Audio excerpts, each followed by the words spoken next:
సంవత్సరాలు సరిపోయాయా? రేపు పిల్ల పెత్తనం ఒకటి ఉంది. పిల్ల పెత్తనం ఏంటి? రేపు వాళ్ళ అమ్మాయిని ట్యూషన్ దగ్గర దిగబెట్టాలంట. మరి నీ ట్యూషన్ సంగతి ఏంటి? నువ్వు చెప్తున్నావుగా. నీ కోసం ఇలా ఎన్నాళ్ళని ఎదురు చూడాలరా?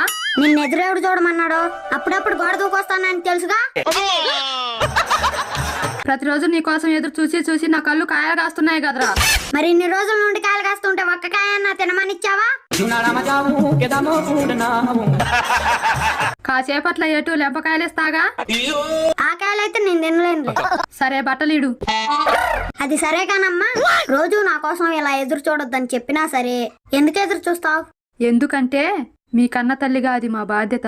అంటే ప్రేమ, ప్రాణం. జననీయను మాటలోని తరియుచు మనిషి జన్మ ఇలనైనా